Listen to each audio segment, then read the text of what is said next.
2012 సంవత్సరం మన జీవితంలో దేవుడు దొర్లిపోయేటట్లుగా చేశాడు.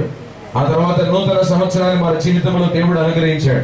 నేను అనుకోలేదు ఎగ్జాక్ట్ గా 12 గంటలకు అర్ధరాత్రి జీవముగా దేవుడిని స్తుతించి ఆరాధిస్తామని. దేవుడు ఆ విధంగా నడిపించాడు. స్తుతి ఆరాధనతో నూతన సంవత్సరం ప్రారంభమవుతుంది. హల్లెలూయా. అందరము కూడా నూతన సంవత్సరం 2013ను స్తుతి ఆరాధనతో ప్రారంభిద్దాం. అసాధ్యమైనది దేవునికి లేదని పరిశుద్ధ గ్రంథంలో 7 సార్లు రాయబడి ఉంది. Nothing is impossible with the lord అని. కాబట్టి రాత్రికాల సమయమున అసాధ్యమైనది లేనే లేదు అటువంటి పాటతో మనము స్తుతి ఆరాధన ప్రారంభించుకుందాం.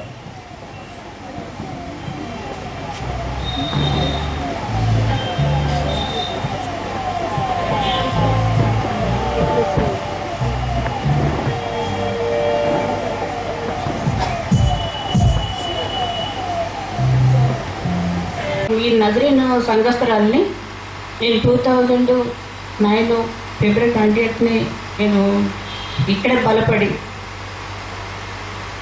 బాప్తిసం కూడా తీసుకున్నానండి. ఇదేంటి ఇది వరకు నేను 3 months బ్యాక్ నేను నా సాక్షి కోసం చెప్పాను.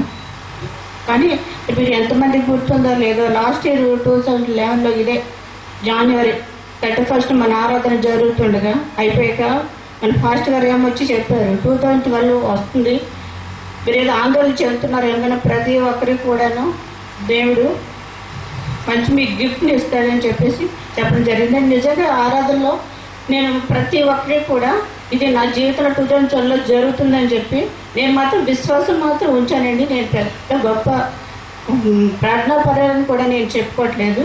ఇంకేంటంటే నా కుటుంబంలో నేను రక్షింపబడ్డాను. దేవుడు మహాకృపను బట్టి మా తల్లి మా చెల్లి కూడా రక్షింపబడింది. అటువంటి ఇప్పుడు మన 11 మంది కూడా బాప్తిసం తీసుకుని ఉన్నారు. 11 మంది యవ్వనస్తుల్లో మా అబ్బాయి ఒకటే ప్రవీణ్, మీరు అప్పుడు చూసే ఉంటారు. ఎందుకంటే వాడు కూడా దేవుడు ఎలాంటి కృపని పిల్లలకి ఇచ్చాడంటే నేనైతే చెప్పలేనండి. అంటే నా ప్రార్థన వల్ల మా అబ్బాయి మారడం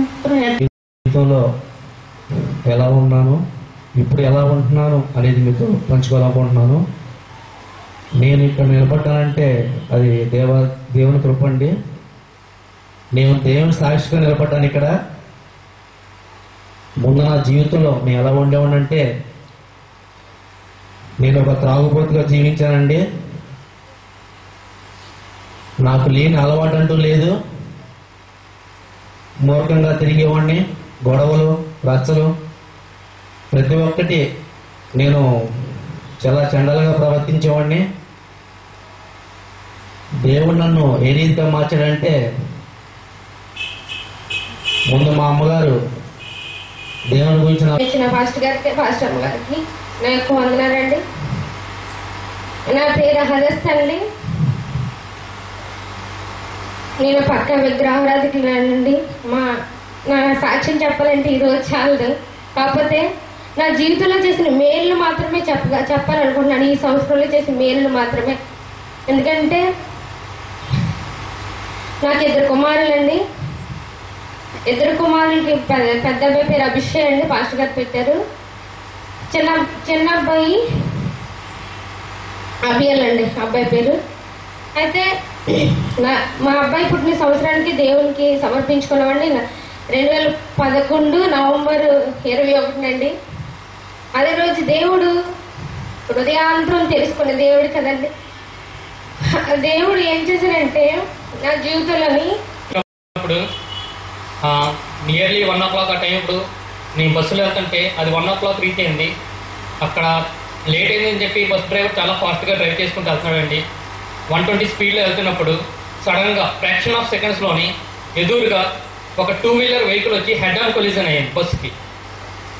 హెడ్ ఆన్ కొలిజన్ అవగానే బస్సు జస్ట్ ఆసిలేట్ అయ్యి డివైడర్కి 3-4 times గుద్దుకుంది.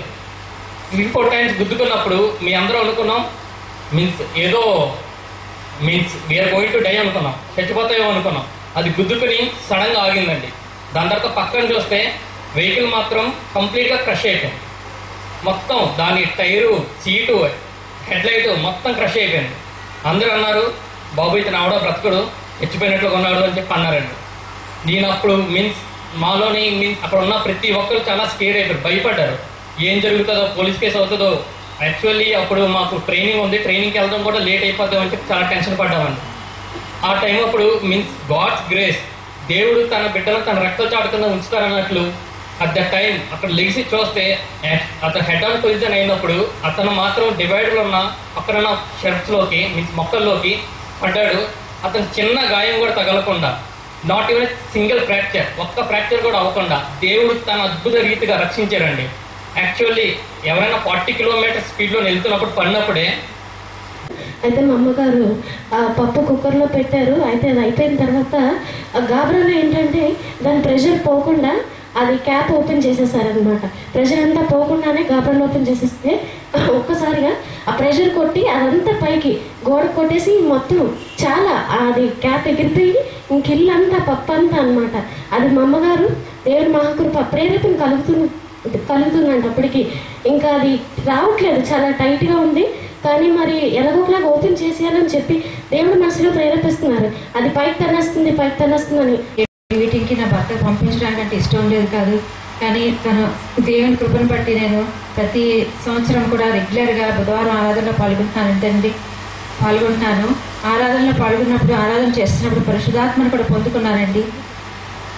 అందరి బట్టి దేవునికి వందనాలు చెల్లించుకున్నాను తండ్రి. నేను ఈ సంవత్సరంలో 2 సార్లు బస్సులోంచి ఒకసారి పడిపోయానండి, ఒకసారి బండి మీద కూడా పడిపోయాను.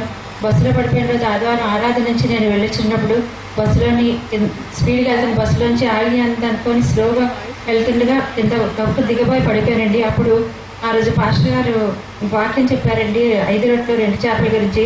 ఆ రోజు యేసుప్రభు వారు ప్రసంగం చేసినప్పుడు ఇంతమంది ఎక్కడ కూర్చున్నారో అని నేను తలంచారండి. ఏ స్థలంలో కూర్చున్నారు, ఎవరెవరికైతే బాప్తిజం కావాలో వాళ్ళు ముందుకు రండి అని పిలిచారండి.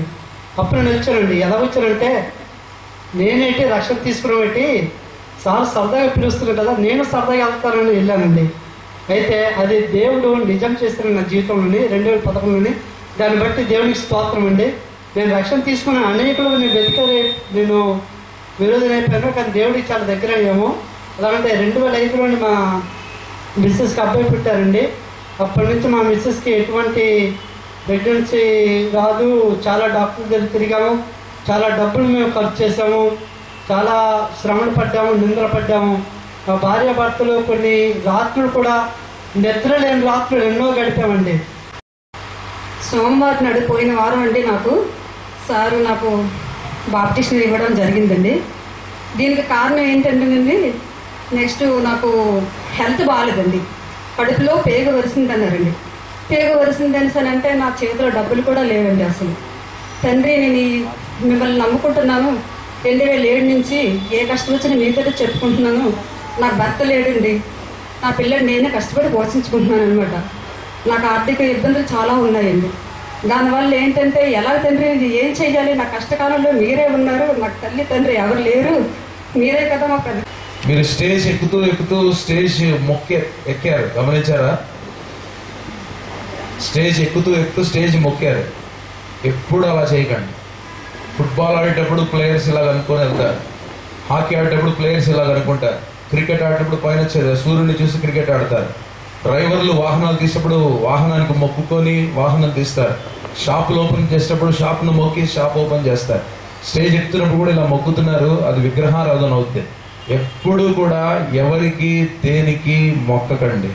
మొక్కుతే ఒక యేసు ప్రభుకే మొక్కాలి, అది మీరు బాగా గుర్తుంచుకోవాలి. ఓకే, అందరికి కూడా చెప్తున్నాను, ఎప్పుడు కూడా అలాంటి పొరపాట్లు చేయొద్దు. వాహనాలు తీస్తున్నప్పుడు మొక్కటం, షాపులు ఇప్పుతున్నప్పుడు మొక్కటం, అవన్నీ కూడా దేవునికి నచ్చవు. కాబట్టి నమస్కారము, ఆరాధన అంతా కూడా దేవునికే మనము స్తుతి చెల్లించాలనేది గమనించాలి.